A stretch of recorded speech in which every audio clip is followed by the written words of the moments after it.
Okay, guys, we're going to read chapter 29 of To Kill a Mockingbird. My son Michael is being the cameraman for us. All right, here we go. Chapter 29. Aunt Alexandra got up and reached for the mantelpiece. Mr. Tate rose, but she declined assistance. For once in his life, Atticus's instinctive courtesy failed him, and he sat where he was. Somehow, I could think of nothing but Mr. Bob Ewell saying he'd get Atticus if it took him the rest of his life. Mr. Ewell almost got him, and it was the last thing that he did. "Are you sure?" Atticus said bleakly. "He's dead, all right," said Mr. Tate. "He's good and dead. He won't hurt these children again." I didn't mean that. Atticus seemed to be talking in his sleep. His age was beginning to show, his one sign of inner turmoil. The strong line of his jaw melted a little. One became aware of telltale creases forming under his ears, and one noticed not his jet black hair, but the gray patches growing at his temples. "Hadn't we better go into the living room?" Aunt Alexandra said at last. "If you don't mind," said Mr. Tate. "I'd rather us stay in here if it won't hurt Jim any. I want to have a look at his injuries while Scout tells us about it." "Is it all right if I leave?" she asked. "I'm just one person too many in here. I'll be in my room if you want me, Atticus." Aunt Alexandra went to the door, but she stopped and turned. "Atticus, I had a feeling about this tonight. This is my fault. I should have..." If you remember, she had a bad feeling, right, before the kids went to the Halloween pageant. Mr. Tate held up his hand. "You go ahead, Miss Alexandra. I know it's been a shock to you, and don't you fret yourself about anything. Why, if we followed our feelings all the time, we'd be like cats chasing their tails. Miss Scout, see if you can tell us what happened while it's still fresh in your mind. You think you can? Did you see him following you?" I went to Atticus and felt his arms go around me. I buried my head in his lap. We started home. I said, "Jim, I forgot my shoes." And as soon as we started back for him, the lights went out. Jim said I could get him tomorrow. "Scout, raise up so Mr. Tate can hear you," Atticus said, and I crawled into his lap. "Well, then Jim said, 'Hush a minute.' I thought he was thinking. He always wants you to hush so he can think. And then he said he heard something, and we thought it was Cecil." "Cecil?"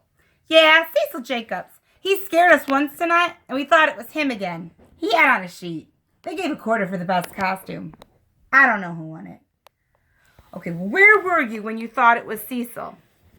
"Oh, just a little piece from the schoolhouse. I yelled something at him." "You yelled what?" "Cecil Jacobs is a big fat hen, I think." We didn't hear nothing.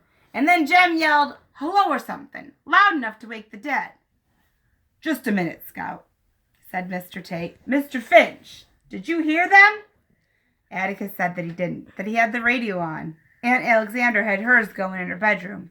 He remembered because she told him to turn his down a bit so she could hear hers. Atticus smiled. "I always play a radio too loud." "Well, I wondered if the neighbors heard anything," said Mr. Tate. "No, I doubt it, Ack. Most of them listen to their radios or go to bed with the chickens. Maudie Atkinson may have been up, but I doubt it." "All right, go ahead, Scout," said Mr. Tate. "Well, after Jem yelled, we walked on. Mr. Tate, I was shut up in my costume, but I could hear it myself then. Footsteps, I mean. They walked when we walked and stopped when we stopped. Jem said that he could see me because Mrs. Crenshaw put some kind of shiny paint on my costume. I was a ham." "How's that?" asked Mr. Tate, startled. Atticus described my role to Mr. Tate, plus the construction of my garment. "You should have seen her when she came in. It was crushed to a pulp." Mr. Tate rubbed his chin. "I wondered why he had those marks on him. His sleeves were perforated with little holes, and there were one or two little puncture marks on his arms to match the holes. Let me see that thing, if you will, sir." Atticus fetched the remains of my costume. Mr. Tate turned it over and bent it around to get an idea of its former shape. "This thing probably saved her life. Look." He pointed with a long forefinger, and a shiny, clean line stood out on the dull wire. "Bob Ewell meant business," Mr. Tate murmured. Okay, so this shows us two things. First of all, he was squeezing Scout in that costume so hard that he actually punctured his own skin with the chicken wire. right? And the second thing, I don't know if you caught that, but when he looked at the costume, there was a clean line in it, meaning that there was a stab mark in it. So he tried to stab Scout. He definitely was trying to kill the children. So that's kind of a big piece of evidence. Okay, he's fine. My little one, here, show the camera. My little one just came into the room. My older one's been freaking out the whole time. All right, back to me. Okay, here we go. I already read that. He was out of his mind, said Atticus. Don't like to contradict you, Mr. Finch. He wasn't crazy. He was mean as hell. A low-down skunk with enough liquor in him to make him brave enough to kill children. He'd never have met you face to face. Atticus shook his head. I can't conceive of a man who'd... Mr. Finch, there are just some kind of men you have to shoot before you can say hi to them. Even then, they ain't worth the bullet it takes to shoot 'em. And Ewell's one of 'em. Atticus said, I thought he got it all out of him the day that he threatened me. Even if he hadn't, I thought he'd come after me. Oh, yeah. He had guts enough to pester a poor colored woman. He had guts enough to pester Judge Taylor when he thought the house was empty. So do you think he would have met you to your face in daylight? Mr. Tate sighed. We'd better get on. Scout, you heard him behind you? Yes, sir, when we got under the tree. Well, how did you know that you were under the tree? You couldn't see thunder out there. Well, I was barefooted, and Jem says the ground's always cooler under a tree. We're going to have to make him a deputy. Go ahead. Well, then, all of a sudden, something grabbed me and mashed my costume. I think I ducked down the ground. I heard a tussling under the tree, sort of. They were bamming against the trunk, it sounded like. And Jem found me, and he started me pulling toward the road. And then Mr. Ewell yanked him down, I reckon. They tussled some more, and then there was this funny noise, and Jem hollered. I stopped. That was Jem's arm. Anyway, Jem hollered, and I didn't hear him anymore. And the next thing, Mr. Ewell was trying to squeeze me to death, I reckon. And then somebody yanked Mr. Ewell down, and Jem must have got up, I guess. Well, that's all I know. And then Mr. Tate was looking at me sharply.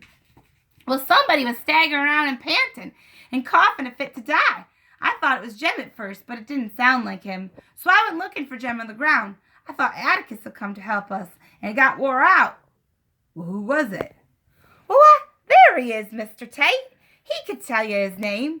And as I said it, I half pointed to the man in the corner, but brought my arm down quickly lest Atticus reprimand me for pointing. It was impolite to point.